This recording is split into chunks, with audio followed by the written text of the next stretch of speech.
Bien, pues continuamos en Noticias 24. Le contábamos antes del corte que por amplia mayoría la Cámara de Diputados aprobó y despachó a ley el proyecto de rebaja que establece el quórum en 4/7 para las reformas constitucionales. Queremos hablar sobre este tema y por supuesto la situación que vive la democracia cristiana. Estamos con unas impulsoras de esta iniciativa, la senadora Jimena Rincón, a quien saludamos hasta ahora de la tarde. Senadora, ¿cómo le va?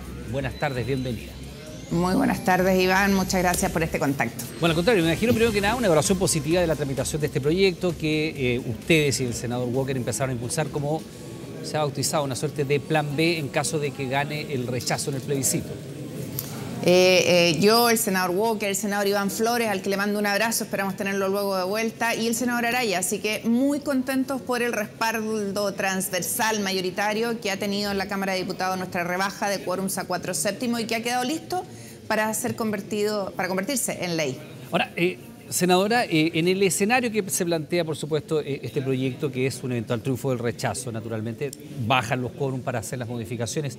¿Qué es lo que debiera venir en ese escenario? Que es un escenario posible.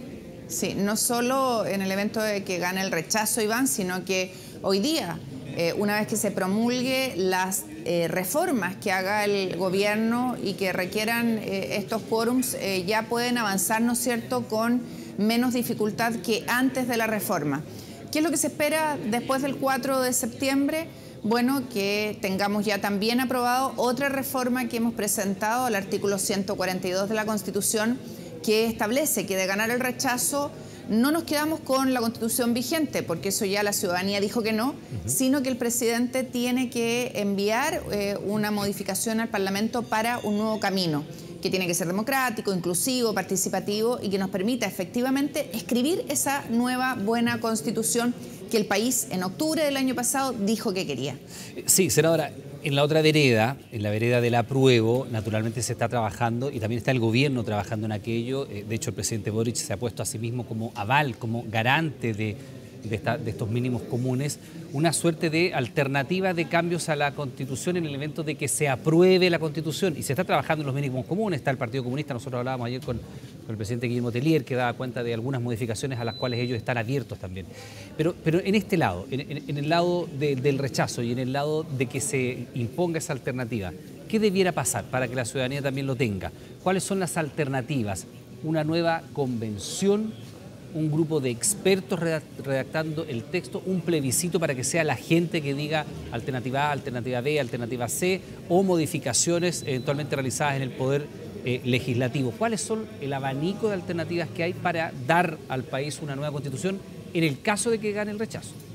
Bueno, si gana el rechazo, que es lo que creemos que va a ocurrir en nuestro país, lo que debiera haber es un proceso participativo, un proceso democrático, un proceso además paritario. Eso es muy importante para que entre todas y entre todos escribamos ese nuevo texto en un proceso en el que la ciudadanía, a través de miembros elegidos, escribe ese texto. Ya tenemos el antecedente de lo que ha sido la convención, el pretexto que mandó la presidenta Bachelet con más de 200.000 personas participando, y esperamos que eso nos permita iniciar un proceso mucho más corto, acotado y que zanje definitivamente el texto constitucional. ¿Usted entonces no está de acuerdo con la interpretación que hace el presidente Boric de esta suerte de loop constitucional? Es decir, que la manera de dotar al país de una nueva constitución es a través de una convención y que habría que proceder a una nueva elección de convencionales.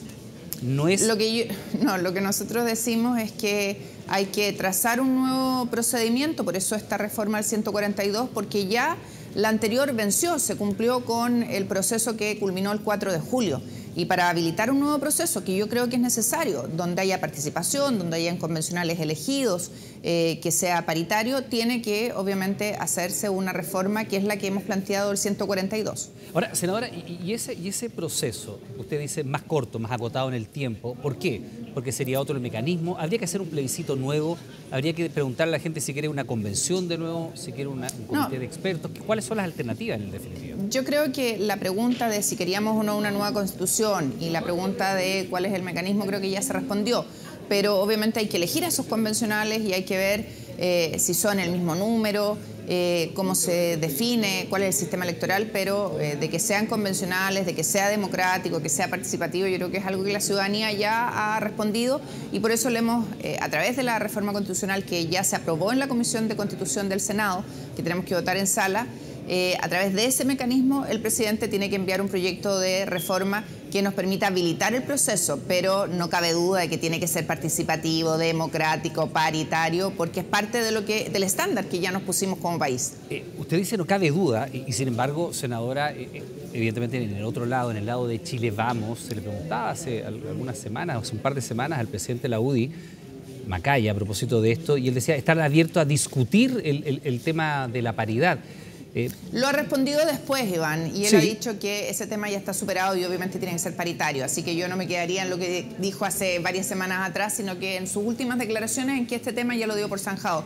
Y creo que es un tema que llegó para quedarse, las mujeres y los hombres trabajando juntos y en igualdad de condiciones. Claro, igualmente uno diría lo mismo sobre el Estado Social de Derecho, que me parece que es una cuestión que más o menos ha avanzado bastante en la sociedad. Sin embargo, todavía está en los principios fundamentales de partidos como RN y como la UDI, que están en la tesis del rechazo, está el principio del Estado subsidiario como declaración de principios. Sí, lo hemos conversado también con ellos. Yo creo que Estado y social y democrático de derecho es un estándar mínimo, pero tienen que ser derechos sociales de verdad garantizados.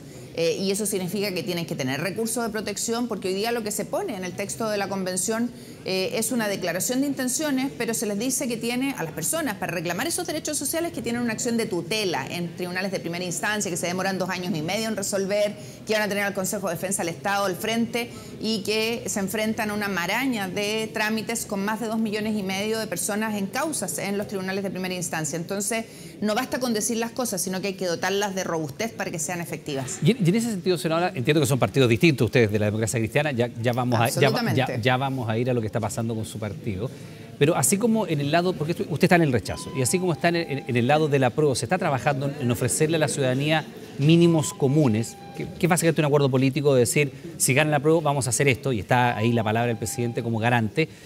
Chile Vamos hizo algo con esta declaración, esta carta con principio, después se puso en tela de juicio alguno de aquello, usted dice se ha rectificado.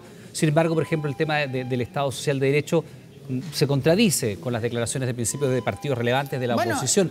¿No le parece a usted, en el fondo, no le parece a usted, dado que del lado del apruebo se le van a ofrecer en algún momento, probablemente de esta semana o comienzo de la próxima, mínimos comunes a la ciudadanía, en caso de que gane el apruebo? En caso de que gane el rechazo, ¿no habría que también dar mínimos comunes que vayan más allá de estos puntos que puso Chile Vamos sobre la mesa? Respecto de los mínimos comunes que está trabajando el gobierno y sus partidarios, si gana el apruebo, hay que decirles que no basta lo que ellos puedan concordar, porque si gana el apruebo, el texto de la Convención dice que en muchas materias, materias fundamentales a discutir, se requiere el consentimiento indígena. Por lo tanto, no va a bastar el acuerdo de ellos, no va a bastar la garantía del presidente, vamos a necesitar el consentimiento de los pueblos originarios. Si gana el rechazo, partimos de un pie distinto desde el punto de vista de los quórums. Si gana el rechazo, vamos a partir, espero, con un pie distinto con el 142 modificado, vale decir que hay un nuevo proceso. Y yo voy a poner toda mi energía para que tengamos esa buena nueva constitución que el país quiere y necesita. Y tenemos que cerrar esa discusión de una vez por todas. El país tiene temas de urgencia como la seguridad, como la inflación, como el empleo, que deben ser abordados con premura. Senador Rincón, faltan poco más de 3 semanas para el plebiscito.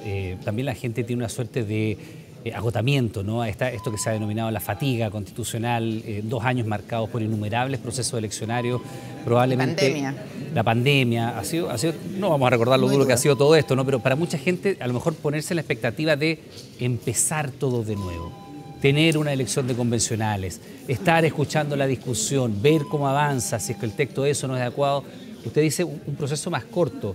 Mucho más corto, porque pero ¿qué garantías hay de que esto sea más corto y cuáles serían esos plazos de más breve? Porque estar 2 años de nuevo en lo mismo puede resultar agobiante para una parte muy relevante del país. Solo decir que si gana el apruebo, tendrían que hacerse modificaciones de este supuesto acuerdo que hay de los quienes nunca quisieron llegar a acuerdo. Y por lo tanto esto parece más bien una excusa que una convicción. Y necesitaríamos consentimiento de nuestros pueblos originarios para materializar ese acuerdo. Y tenemos en las normas transitorias más de 90 leyes para implementar este texto que nos proponen. Vale decir, tenemos 2 años y medio por delante solo de modificaciones a las institucionalidades del país. Creo que es mucho más corto que nos pongamos de acuerdo, rechazando con mucha más esperanza en un tiempo acotado en los cambios que el país requiere con urgencia. Senadora Rincón, la situación de su partido es singular, es particular. El presidente del partido, de hecho, aparece en la franja del apruebo. Sí. En la Junta se impuso la tesis del apruebo, hubo quienes pensaban que era el otro mecanismo, un militante, un voto el que debería estar, sin embargo fue los presidentes regionales de partido, fueron 16-3, una victoria bastante contundente, y sin embargo las figuras del rechazo de la DC no aparecen en la franja. Usted no aparece en la franja, el senador Walker no está en la franja, y tengo la impresión, no he visto a ningún militante de la DC en la franja del rechazo. ¿Eso porque se impuso la orden del partido?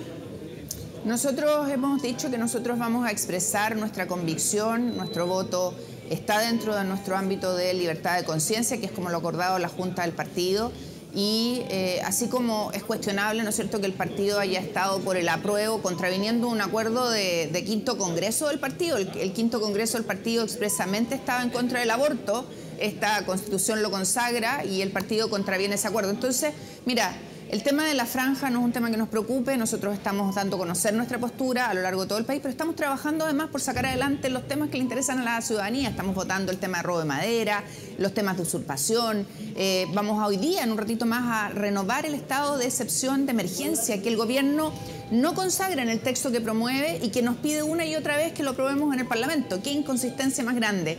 La seguridad es un tema que preocupa a la ciudadanía, Iván, y nosotros al menos vamos a estar ahí donde la ciudadanía nos necesite. Sí, pero volviendo al tema de la franja, yo sé que usted está dando su opinión y cada vez que le han preguntado usted ha dicho que está por el rechazo, no ha escondido aquello, pero la decisión de no estar en la franja es porque se ha hecho el cálculo, y se lo pregunto muy honestamente, de que los políticos en la franja del rechazo podrían restar más votos que los que aportan. De hecho, no hemos visto prácticamente militantes de Chile Vamos. Por ejemplo, no se ha visto al presidente Piñera hablar en público sobre esta materia. No aparecen muchos representantes del mundo político, salvo los republicanos o el Partido de la Gente, que sí se ha mostrado. Pero en términos generales, en la franja del rechazo no vemos líderes políticos. En la franja del apruebo sí está el presidente de su partido. La verdad es que no tenemos segundos para estar en la franja, creo que tenemos un segundo por ahí en una organización de la sociedad civil con la que estamos trabajando y no tiene que ver con ningún cálculo. En la franja del apruebo sí vemos los políticos, la presidenta del Partido por la Democracia, el presidente de la Democracia Cristiana, etcétera. Te hago un largo etcétera a Mirosevic. Es que están apareciendo como rostros políticos en la franja, no tiene que ver con ningún cálculo, simplemente no ha sido tema. Y nosotros lo que sí estamos haciendo es promover la participación, el voto es obligatorio, hay sanciones pecuniarias de multas si no se va a votar. Creemos que es una decisión muy, muy importante. La primera elección con voto obligatorio en nuestro país, y creo que es importante que todas y todos vayan a votar el 4 de septiembre porque se juega el destino de Chile en las próximas décadas. Senador Rincón, ¿cómo queda la centroizquierda después del plebiscito? Porque si hay una cosa que uno puede constatar es que la opción de apruebo o rechazo sí fracturó la centroizquierda. Hay militantes socialistas, hay militantes PPD en uno y otro lado, para no decirlo de la Democracia Cristiana, que es bastante obvio y evidente. Hay expresidentes de la Concertación que están por el rechazo, hay expresidentes de la Concertación que están por el apruebo y hay otros que están en puntos intermedios, ni en el apruebo ni en el rechazo, mostrando distancia de ambos. Como el presidente Lago. Como el presidente Lago, de ambas alternativas. Entonces, si hay un hecho que uno puede constatar es que la derecha sí está en el rechazo. Toda la derecha está en el rechazo. En general, yo no he visto a nadie de derecha en el apruebo. Y sin embargo, si uno va a la centroizquierda, desde el PPD, si usted quiere, hasta la DC, pasando por radicales, socialistas, etcétera, uno ve que allí hay una fractura. ¿Cómo se recompone después del resultado del plebiscito, sea cual sea este? Puedo decirte que hay muchos socialistas, PPD, comunistas, con los que nos sentamos a conversar y trabajamos por la opción del rechazo. ¿Y por qué? Porque lo que estamos votando el 4 de septiembre es un texto que nos pone encima de la mesa la convención. No estamos votando ni por un candidato o candidata a presidente de la República, por un programa de gobierno, a pesar de que algunos ven en la propuesta de la convención un programa de gobierno, pero estamos votando por el texto constitucional. Es tan importante esto que no tiene color. Es el texto que debiera sumar las voluntades de todas y de todos. No lo logra. El principal mandato que tenía la convención era poner encima de la mesa un texto que uniera a Chile. No lo logra, Iván. Y eso hace que el rechazo sea tan transversal.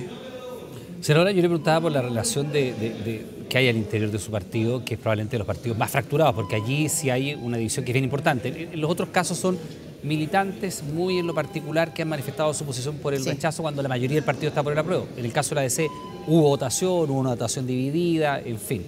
De hecho, la situación de Fuad Chahín, que fue el convencional de la democracia cristiana presente, es bien llamativa. Se había presentado una querella de parte del partido. Y el presidente se desistió. Por administración desleal. Bueno, y esto a solo 48 horas de presentarse y de exponerlo públicamente como una persona que había hecho una administración desleal en la venta de inmuebles de la colectividad, además aparecían unas comisiones millonarias, se retracta a 48 horas y eso tenemos la impresión que da cuenta de que hay algo allí que va más allá de la mera duda legal sobre la administración que haya podido hacer Fuad Chahín sobre estos bienes, sino que tiene que ver con la descomposición de relaciones al interior de su colectividad. Yo creo que algunos trataron de sacar una ventaja y de enlodar la imagen de Fuad cancelándolo porque no piensa como ellos.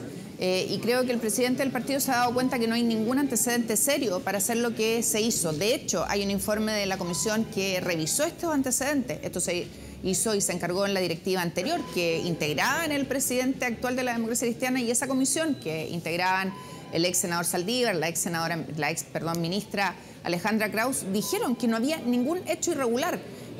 Usted lo relata muy rápidamente en un resumen obviamente ejecutivo y dice comisiones millonarias. No es que Fuad Chahín se haya quedado con ninguna comisión, por favor. Para un pacto, ¿no es cierto?, de la venta que se llevaba a él, que hacía de intermediario, ¿no es cierto?, en esta operación que le reportó muchos millones por sobre el precio de, voy a ocupar el término, tasación comercial del bien, toda la discusión de precio justo. Aquí estaba más que recompensado, ¿no es cierto?, la tasación comercial con el precio que se termina pagando y que va a las arcas del partido. Entonces, ¿qué es lo que ocurre? Que se lanza esto con mucha publicidad el día de ayer, menos de 24 horas y la querella está retirada, desistida por parte del presidente del partido, luego de una conversación entre el presidente y el ex convencional Fuad Chahín. Yo creo que estas cosas no pueden pasar porque ensucian la política y no le ayudan al país. Pero senadora, ¿esto es un error solamente?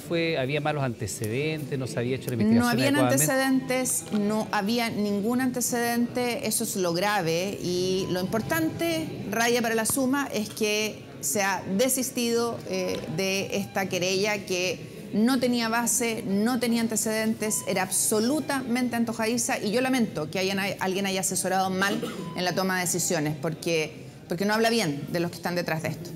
Senadora Rincón, le queremos dar las gracias por esta conversación. Nos quedamos atentos, por supuesto, a lo que venga aquí en adelante luego de que se aprobaran estos 4 séptimos para hacer modificaciones a la actual Constitución. Que le vaya muy bien. Muchas gracias. Muchas gracias a ustedes y un abrazo a todos los diputados y diputadas que hoy día respaldaron la iniciativa.